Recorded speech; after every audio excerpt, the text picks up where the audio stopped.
시대를 불문하고 진리를 공격하는 그런 거짓 교사들은 항상 있어 왔습니다.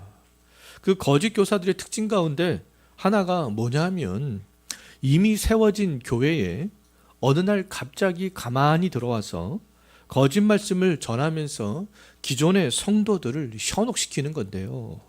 지난주 살펴보았듯이 바울 시대에도 거짓된 교사들이 있었잖아요. 그들이 바울이 세워놓은 교회에 가만히 들어와서 성도들을 거짓된 말씀으로 현혹시켰습니다. 그들은 바울을 비방하면서 자기들의 주장들을 그 성도들에게 가르쳤던 것이 아니겠어요? 성도들은 거짓 말씀에 현혹이 되어서 사도로서 바울의 권위를 인정하지 않게 되었습니다. 더욱더 거짓 교사들을 신뢰하게 됐잖아요. 바울이 증거한 말씀을 기억하지 아니하고 거짓 교사들이 전해주는 그 말에 더욱더 귀를 기울이기 시작했습니다. 바울은 거짓 교사와 자신을 구별하기 위해서 어떤 방법을 택했습니까? 자신을 변호하는 방법을 그렇게 택했잖아요. 거짓 교사들과 얼굴을 대면하여 볼 때에는 그들과 논쟁을 하면서 자기를 변호했고요. 멀리 떨어져 있을 때는 편지를 통하여서 자기를 변호했던 것이 아니겠어요? 고린도후서 이 10장부터는요. 사도 바울이 자신을 변호하면서 아직 회개하지 않은 성도들을 설득해 나가는 그런 말씀이 되겠습니다. 지난주에 살펴보았듯이 사도 바울이 자신에 대해서 첫 번째로 변호했던 것은 대적자들이 비방한 것에 대해서 변호했던 거잖아요. 대적자들이 무엇을 비방했었습니까? 바울이 외모를 비방했고 비방했습니다. 그들이 바울을 비방할 때 바울은 그리스도의 온유와 관용을 강조했었잖아요. 바울은 자신을 변호함으로 성도들로 하여금 스스로 생각하게 했습니다. 누가 참된 사도인지, 누가 참된 교사인지 그것을 스스로 생각하게 했던 것이 아니겠어요? 복음을 증거하고 교회를 세워감에 있어서 외모가 중요한가? 아니면 말하는 어떠한 기술이 중요한가? 아니면 그리스도의 온유와 관용의 마음이 중요한가? 그 변호를 통하여서 성도들로 하여금 그것들을 생각하게 했던 것이죠. 오늘 본문에서도 사도 바울은요, 자신을 변호하면서 성도들을 설득해 나가는 것을 볼 수 있습니다. 3절 한번 보십시오. 뭐라고 말씀하고 있습니까? 우리가 육신으로 행하나 육신에 따라 우리는 싸우지는 않는다. 그렇게 말씀하고 있잖아요. 육신으로 행한다라는 것은 뭐냐 하면 육신으로 살아간다라는 의미가 있습니다. 피조물 중에서 육신을 가지지 않는 존재는 천사가 유일하잖아요. 천사를 제외하고 모든 인간들은 다 육신을 가지고 있습니다. 육신을 가지고 살아가는 존재가 되는 것이죠. 그러나 이 참 진리의 편에 선 사람들과 거짓 말씀의 편에 선 사람들에게는 차이점이 있다라는 거 아니겠습니까? 공통점은 뭐라는 거예요? 다 육신을 갖고 있다는 겁니다. 육신으로 살아간다라는 거예요. 그런데 차이점이 있습니다. 그 차이점은 한편은 육신에 따라 싸우는 사람들이지만 다른 한편은 육신에 따라 싸우지 않는다라는 거 아니겠어요? 그것이 차이점이 되겠습니다. 하나님의 일을 함에 있어서 육신에 따라 싸우는 사람들은 육신의 원리를 따를 수밖에 없어요. 하나님의 또 일을 함에 있어서 육신의 원리를 따르지 않는 사람들은 그럼 하나님의 원리를 따를 수밖에 없는 거 아니겠습니까? 거짓 교사들은 육신에 따라 싸웠지만 이 바울과 바울의 동역자들은 육신을 따라 싸우지 않았던 것이죠. 육신에 따라 싸운 거짓 교사들은 그럼 육신에 따라서 추천서를 그들은 강조했었잖아요. 또 무엇을 강조했습니까? 외모를 강조하고 또 무엇을 강조했어요? 말하는 기술을 강조하고 또 12장을 가게 되면 그들의 혈통을 강조하는 것을 볼 수 있습니다. 그들은 다 강조하는 것이 뭐였어요? 다 인간적인 것들을 강조했습니다. 그러한 것들이 거짓 교사들이 싸웠던 무기가 되었던 것이죠. 말하는 기술, 외모, 혈통 이게 다 싸우는 무기로 그들이 삼았던 거예요. 바울은 육신을 따라 싸우는 사람이 아니었기 때문에 그럼 거짓 교사들과 다른 방식의 무기를 가지고 사람들에게 나아갔던 것을 알 수 있습니다. 그 바울이 싸우는 그런 무기가 무엇이었는가? 거짓 교사들과는 다르게 그것을 우리가 잠시 후에 좀 살펴보도록 하겠습니다. 자, 고린도 성도들은 그렇다면 그들은 무엇을 가지고 싸웠을까요? 지금 육신을 갖고 있잖아요. 근데 그들은 현재 무엇을 갖고 싸우고 있을지. 그들은요, 바울에게 가르침을 받고 바울의 말들을 받아들였을 때와 거짓 교사들의 영향을 받았을 때 싸우는 무기가 달라졌습니다. 내세우는 것이 달라졌어요. 바울의 영향을 받았을 때에는 육신을 따라 싸우지 아니하였지만 현재 그 거짓 교사들의 영향을 받았을 때에는 거짓 교사들처럼 육신을 따라 싸우는 사람들로 지금 어떻게 되어져 있어요? 변해 있잖아요. 성도들은 거짓 교사와 동일하게 추천서가 없는 바울을 지금 불신하고 있잖아요. 외모와 말하는 기술이 거짓 교사들보다 부족했던 바울을 지금 부정적으로 바라보고 있잖아요. 결국에는 바울이 증거하는 참된 복음의 말씀을 배척하게 되었잖아요. 자, 불신자나 신자나 거짓 말씀을 따르는 사람들이나 참 성도들이나 모두 다 공통점은 뭐라고요? 육신으로 행한다라는 겁니다. 육신을 가지고 있다라는 거죠. 하지만 우리들은 달라야 한다라고 말씀하고 있는 거 아니겠어요? 참 진리의 편에 서 있다면 하나님의 일을 함에 있어서 육신을 원리를 강조해서는 안 된다라는 거잖아요. 육신의 것을 가지고 싸우려고 해서는 안 된다라는 거 아니겠습니까? 거짓 교사들이 강조했던 것을 고린도 성도들처럼 똑같이 강조해서는 안 되는 것이죠. 어떤 외모를 강조하고 말하는 기술을 강조하고 어떤 혈통을 강조하고 인간적으로 내세울 수 있는 그것들을 강조하는 것. 근데 그 모든 것들은 우리가 다 버려야 될 것들이지 강조해야 될 것들이 아니다. 우리가 무기 삼아야 될 것이 아니다. 지금 그렇게 말씀하고 있는 거 아니겠어요? 왜요? 우리는 그러한 육신의 것을 가지고 싸우는 사람들이 아니기 때문에 그런 것이죠. 육신의 것으로는 우리의 믿음을 성장하게 할 수가 없잖아요. 외모를 강조하고 말하는 기술을 강조하고 혈통을 강조하는데 어떻게 그것을 가지고 우리의 믿음을 성장하게 할 수가 있겠습니까? 그것을 가지고는 참된 교회로 서갈 수 없는 거 아니겠어요? 신에 따라 싸우는 것은 거짓 교사들을 따랐던 고린도 성도들 같은 그런 성도들을 양산할 뿐 아니겠습니까? 오늘날에도 많은 교회에 속한 사람들이 목회자들이 그런 것들을 강조할 때 그것들을 추구하는, 그것들을 위해서 싸우는 그런 성도들을 많이 양산해낸 것이 아니겠어요. 신앙생활을 함에 있어서 그렇다면 우리들은 중간 점검들을 이따금씩 해볼 필요가 있습니다. 내가 지금 바른 진리의 말씀 아래 신앙생활을 하고 있는가? 중간 점검들이 필요한 것이죠. 중간 점검을 하는 이유는 뭐겠습니까? 내가 신앙생활을 정말 잘하고 있는가? 바른 진리의 말씀 아래 내가 바르게 신앙생활을 하고 있는가? 그것을 점검하기 위해서 그런 거 아니겠어요? 지금 바울이 고린도 후서를 보내는 이유가 뭐겠습니까? 지금 고린도 성도들에게도 신앙의 중간 점검이 필요하기 때문에 이 편지를 보내는 거 아니겠어요? 너 한번 내가 보내는 이 편지를 가지고 너희들의 신앙을 한번 중간 점검 해봤으면 좋겠다. 그런 마음이 담겨 있는 거잖아요. 바울은 고린도 후서를 통해서 성도들이 스스로 신앙의 중간 점검을 해볼 수 있기를 원했습니다. 고린도 성도들에게 근데 가장 중간 점검을 해볼 수 있는 가장 좋은 방법은 뭐였냐면 열매를 보는 거예요. 열매. 고린도 성도들에게 나타나는 열매가 좋다면 그들은 지금 신앙생활을 잘하고 있는 것이고요. 열매가 좋지 못하다면 지금 신앙생활을 뭔가 모르게 잘못하고 있다라는 그런 증거가 되는 거 아니겠어요? 예수님께서도 마태복음 7장 20절에서 그들의 열매로 알리라 이렇게 말씀하셨습니다. 왜요? 거짓 선지자와 참된 선지자가 행하는 것들은 별반 차이가 없기 때문에 그렇습니다. 별 차이가 나지 않아요.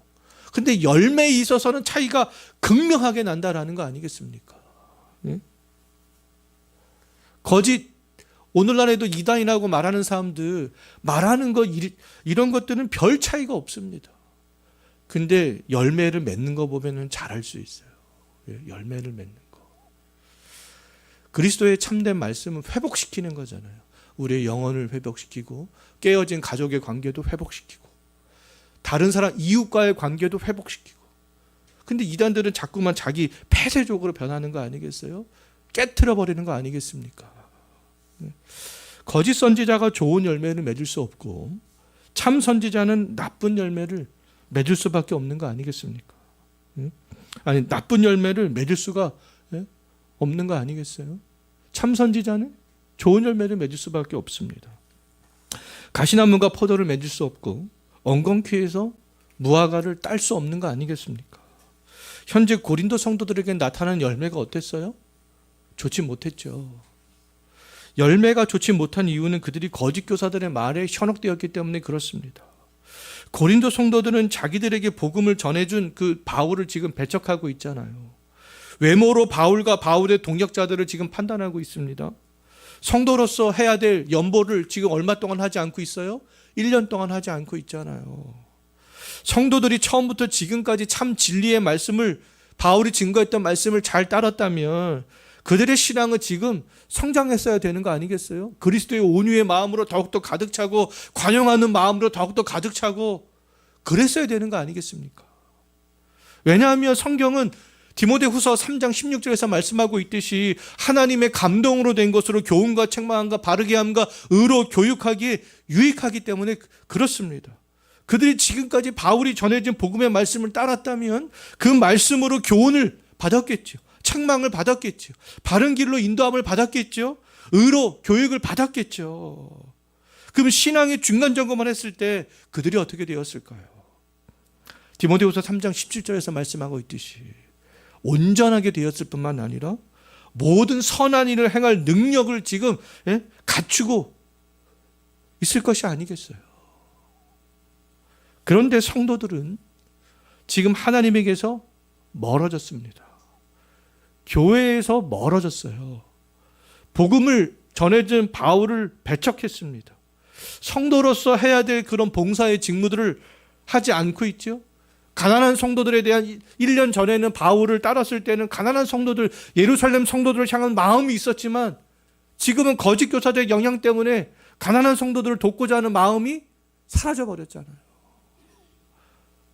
오늘날 이단에 속한 사람들은 교주가 원하는 열매를 맺는 것에 집중해 나가는 거 아니겠어요? 내 영혼이 어떻게 되든, 가족과의 관계가 어떻게 되든 말든, 사회가 어떻게 되든 말든, 전혀 신경 쓰지 않는 거 아니겠습니까? 무속 신앙인들처럼 기복을 강조하는 사람들은 물질의 열매를 맺는 것에만 집중하는 거 아니겠어요? 과거에 기복신앙, 번영신앙을 따랐을 때에는 다 여기에 집중했습니다. 만사형통, 모든 것이 다 잘 되는 거. 또 내 마음에 있는 어떤 응어리를 없애주는 신앙에 관심이 있는 사람들은 응어리를 없애주는 것에 집중합니다.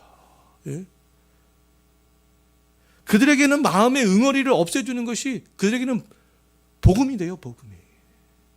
바울과 바울의 동역자들은 이단의 교주처럼 자기 사람을 만들려고 하지 않았습니다. 하나님의 백성들을 만들려고 했던 것이죠. 그리스도를 닮아가는 사람으로 만들려고 했습니다. 바울은 물질의 열매를 맺으려고 하지 않았잖아요. 사랑과 희랑과 화평과 온유와 오래 참음과 양손과 절제와 같은 성령의 열매를 맺기를 원했습니다. 바울은 대적자들의 위험과 강금과 폭행과 굶주림의 현장에 있었지만 신세를 한탄하지 않았잖아요. 내 신세가 왜 그런가? 마음의 응어리를 그런 것들 때문에 끌어안고 살아가지 않았습니다. 하나님의 영광을 드러내고 그리스도께 보냄을 받은 것에 더욱더 집중하면서 살아갔잖아요. 자, 우리들도 중간 점검을 해봐야 되는 거 아니겠습니까? 내가 정말 지금 신앙생활을 참 진리의 말씀에 따라 잘하고 있는가? 나에게 나타나는 열매들이 성경에서 말씀하고 있는 대로 좋은 열매들이 나타나고 있는가? 진리의 말씀을 듣고 영향을 받고 있다면 좋은 열매들이 나타나겠지만, 거짓 말씀을 듣고 영향을 받고 있다면 좋지 않은 열매들이 나타날 수밖에 없어요. 바른 진리의 말씀에 비춰보지 않으면 좋지 않은 열매가 나에게 지금 나타나고 있음에도 좋지 않은 열매를 맺는 것에 집중할 수밖에 없습니다. 지금 누가 그러고 있어요? 고린도 성도들이 그러고 있잖아요. 좋은 열매는 바른 진리의 말씀에 비춰봐야 되는 거 아니겠습니까? 신앙의 중간 점검은 내 영혼이 하나님께 나아가게 하고 교회를 세우고 이 가난한 성도를 돕고 가정과 사회를 회복시켜 갈 수 있는 바른 진리의 말씀에 비추어서 하는 것이죠. 누가 거짓 교사의 말씀에 비추어서 하면 계속해서 나쁜 열매를 맺을 수밖에 없습니다. 거짓 교사들이 고린도 성도들에게 사용한 무기, 그들이 싸우려고 했던 무기는 육신에 속한 것이었잖아요. 그들은 육신에 따라 싸우는 사람들이었기 때문에 반복적으로 말씀을 드리지만 사람이 써준 추천서, 외모와 말기술, 유대인의 혈통, 이런 것들을 내세우면서 성도들을 설득해 나갔습니다. 이런 것들을 내세우면서 성도들을 현혹시켜 나갔던 거 아니겠어요? 그러나 바울과 바울의 동역자들은 육신에 따라 싸우지 않았습니다. 그들이 싸우는 무기가 무엇이었는가? 거짓된 교사들이 육신에 따라 싸울 때 그들이 싸우는 무기가 무엇이었는지 4절 한번 보십시오. 무엇을 가지고 싸웠습니까? 하나님의 능력을 가지고 싸웠잖아요. 그들은 복음을 증거하여 교회를 세우는 사람들이었고 성도들로 하여금 하나님을 믿게 하는 그런 사람들이었기 때문에 하나님의 능력으로 나아갔던 것이죠. 하나님의 능력으로 나아갔습니다. 하나님의 능력으로 나아갔을 때 각 사람들의 마음에 자리 잡고 있던 어둠의 세력들은 무너지기 시작했고 교회가 없었던 곳에 교회가 세워지기 시작했던 것이 아니겠어요. 블레셋과 싸우기 위해서 전장으로 나아갔던 다윗은 칼과 단창을 의지하지 않았죠. 만군의 여호와의 이름, 그 하나님을 의지하며 골리앗 장수 앞으로 나아갔습니다. 여호수아를 중심으로 이스라엘 백성들이 여리고 전투를 할 때에도 군사훈련을 하거나 무기를 갈고 닦지 않았습니다. 오히려 하나님을 기억하기 위해서 전투하기는 불가능했던, 먼저 그들은 다 남자들이 다 할례를 받았습니다.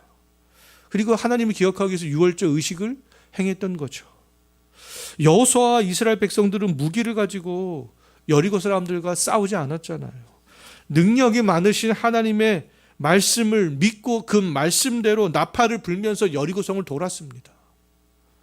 사사시대의 기드온도 미디안과 싸울 때 하나님이 말씀하신 대로 나팔과 항아리와 횃불을 가지고 나아갔잖아요. 그때 승리할 수 있었습니다. 다 하나님의 능력을 의지했던 거죠. 구약시대의 싸움의 대상은 이방 민족이었어요. 하나님이 약속하신 땅에서 이방 민족을 쫓아내는 것이었습니다. 하지만 신약시대에는 그렇지 않잖아요. 신약시대에 싸워야 될 대상은 하나님을 부인하는 모든 사람들, 아직까지도 하나님을 믿지 않는 모든 사람들이 되는 거 아니겠어요? 하나님의 능력으로 하나님을 부인하는 사람들을 어떻게 무너뜨릴 수 있는지 4절과 5절 한번 보십시오.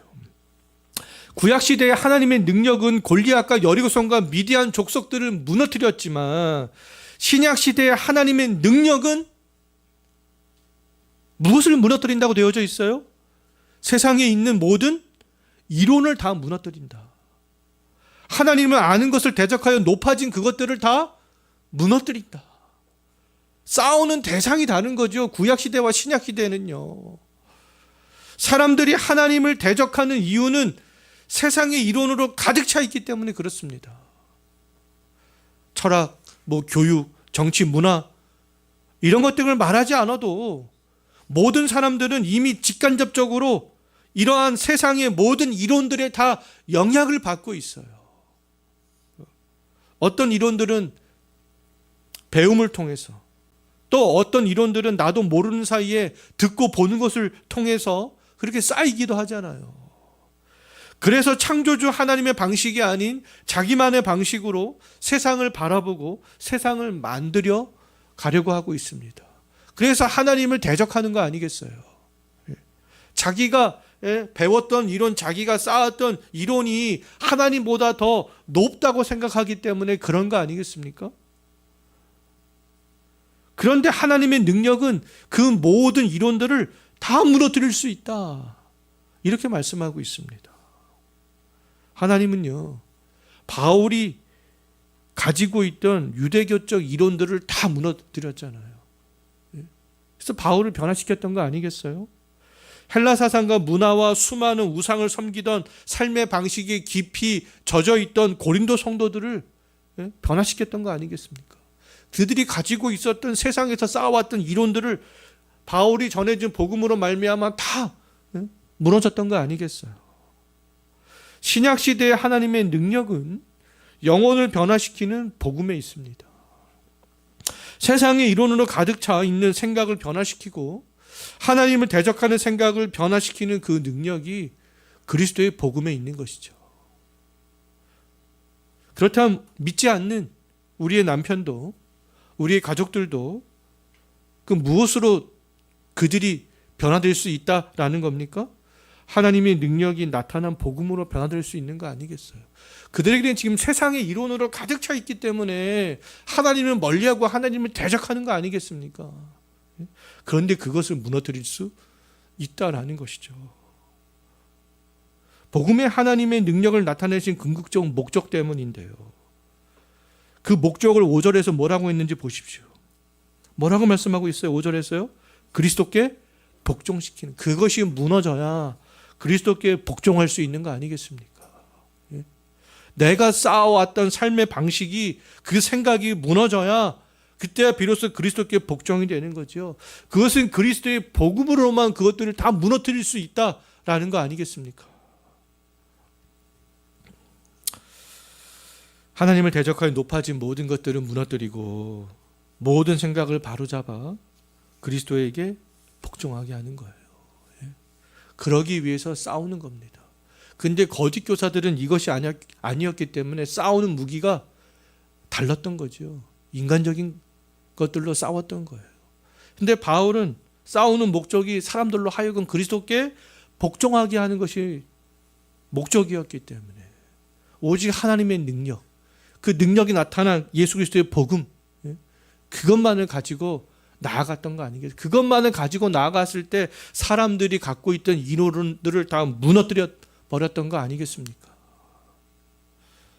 거짓 교사들과 바울이 싸우는 목적이 이처럼 달랐어요. 그럼에도 사람들은 복음에 하나님의 능력이 나타나 있다라고 생각하지 않았습니다. 은연중에 나타나 있다고 생각하지 않아요. 거짓 교사들처럼 이 교회 안에 있는 사람들도 인간적인 것에 복음의 능력이 나타나 있는 것으로 그렇게 생각합니다. 때문에 거짓 교사들처럼 육신에 따라 싸우려고 하는 마음이 있는 거 아니겠어요? 인간적인 것을 내세우고 그것들을 자랑하려고 하는 마음이 있는 거 아니겠습니까? 거짓 교사들의 말에 현혹된 고린도 성도들처럼 육신에 따라 싸우는 사람들의 말에 그러면 현혹되는 것이죠. 바울은 복음을 부끄러워하지 않았어요. 복음이면 된다. 모든 이론들을 다 무너뜨릴 수 있다. 그렇게 생각했습니다. 힘이 없는 것으로 생각하지 않았어요. 하나님의 크신 능력과 그 성령의 확신이 복음에 나타나는 것을 확신했습니다. 복음에 믿는 자에게 구원을 주실 하나님의 능력이 있음을 믿고 유대인과 헬라인들에게 복음을 증거했던 거죠. 우리들이 가져야 할 무기, 갈고 닦아야 될 무기, 그것이 뭐라는 겁니까? 육신에 속한 것이 아니라는 것이죠. 하나님의 능력을 나타내는 복음이라는 겁니다. 그럼 내가 어떻게 하면 복음을 좀 더 잘 전할 수 있을까? 내가 어떻게 하면 복음을 더 잘 설명할 수 있을까? 그것에 관심을 가져야 되는 거 아니겠어요? 내가 복음을 전할 때에도 어떻게 성령께서 나와 함께 하셔서 내가 복음을 전하는 그 대상들이 자기가 지금까지 쌓아왔던 그런 이론들, 생각들을 무너뜨려 버릴 수 있을까? 그들이 어떻게 하면 그리스도께 복종할 수 있을까? 여기에 관심을 가져야 되는 거 아니겠습니까? 어떻게 하면 인간적인 것으로 그들을 얘기해서 관심을 갖게 할까? 그것이 아니잖아요. 바울은 육신에 따라 싸우는 거짓 교사와 하나님의 능력으로 싸우는 자신을 비교당하는 것을 원치 않았습니다. 비교를 거부한 이유가 무엇 때문인지 12절 보십시오. 그들은 자기 지혜로 자기를 자랑하는 사람들이에요. 자기 지혜로 육신에 따라 싸우기를 원하는 사람들 아니겠습니까? 자기 지혜로 자기를 자랑하는 사람들과 하나님의 능력으로 그리스도를 자랑하는 사람들, 복종하는 대상도 다르고요, 생각도 다르고요, 삶의 방식도 다를 수밖에 없습니다. 육신을 자랑하는 사람들, 육신을 무기로 싸우는 사람들은 우리의 비교 대상이 아니라는 것이죠. 그들과 비교할 필요 없다라는 겁니다. 생각을 그럼 바꾸고 넓혀야 되는 거 아니겠습니까? 자꾸만 육신을 자랑하는 사람들과 비교하게 되면요, 우리도 저렇게 해야 되는 거 아니야? 대형 교회가 저렇게 하니까 우리도 저렇게 해야 되는 거 아니야? 유명한 목사님들이 저렇게 하니까 우리도 그렇게 해야 되는 거 아니야? 뭐 그들이 다 틀렸다는 건 아니고요. 근데 비교하면 자꾸 조바심이 나는 거 아니겠어요? 우리도 저렇게 해야 되는데, 인간적인 것이 없는 것 때문에 낙심할 수밖에 없고요, 인간적인 자랑이 없는 사람을 비판할 수밖에 없습니다. 바울은 인간적인 것을 무기 삼아 자랑했던 거짓 교사들과 자신을 비교당하는 것 싫어했지만 그들과는 대조했습니다. 어떻게 대조했는지 13절과 15절 보십시오. 어떻게 대조하고 있어요? 바울과 바울의 일행은, 우리는 분수 이상을 자랑하지 않는다. 우리는 자랑을 해도 그 분수를 넘어가지 않아. 우리는 분수를 알아. 그렇게 말하고 있잖아요. 하지만 그 거짓 교사들은 남의 수고를 가지고 분수 이상을 자랑한다. 분수를 아느냐, 알지 못하느냐, 그 차이가 있는 것이죠, 자랑할 때. 바울은 자랑할 수 있는 범위를 알았습니다. 근데 거짓 교사들은 그 자랑할 수 있는 한계를 넘어간 거 아니겠어요? 그렇다면 참된 진리의 말씀을 따르는 우리의 자랑, 우리의 자랑은 무엇을 넘어가면 안 돼요? 분수를 넘어가면 안 된다라는 거죠. 분수. 그 우리는 자랑할 수 있는 한계가 딱 정해져 있다라는 겁니다. 그 자랑의 한계가 어디인가? 17절을 보면 명확하게 말씀하고 있습니다. 어디에서 하라고 말씀하고 있어요? 주 안에서 해라, 주 안에서. 그것이 한계가 되는 것이죠. 자랑하는 자는 주 안에서 하는 겁니다. 주께서 칭찬하시는 자는 자기를 칭찬하는 자, 육신에 속한 것을 칭찬하는 자가 아니다라는 거잖아요. 육신의 것을 가지고 싸우는 자가 아니다라는 거잖아요. 주 안에서 자랑하는 자들 주께서 칭찬하신다라는 거 아니겠습니까? 하나님의 능력을 가지고 싸우는 자들을 주께서 칭찬하시는 거 아니겠어요? 우리가 자랑할 수 있는 한계는 주 안에서 하는 것이죠. 그리스도 안에 있는 거, 그리스도의 그 범주를 넘어가지 않는 거예요. 거짓 교사처럼 추천서를 가지고 자랑하고 외모를 자랑하고 말기술을 자랑하고 인간적인 혈통을 자랑하는 것은 자랑의 한계를 넘어가는 거죠. 우리가 자랑하고 싶은 것이 있을 때, 그렇기 때문에 우리는 그 성경에 비춰봐야 되는 거 아니겠습니까? 그 주님께 비춰봐야 되는 거 아니겠어요? 나에게 좋다고 우리에게 유익이 된다고 해서 그것들을 자랑해서는 안 된다라는 겁니다. 자랑하고 싶을 때 그것이 주 안에 있는 것인지 먼저 검증을 해봐야 되는 것이죠. 사도 바울은 언제나 그 한계를 철저히 지켰어요.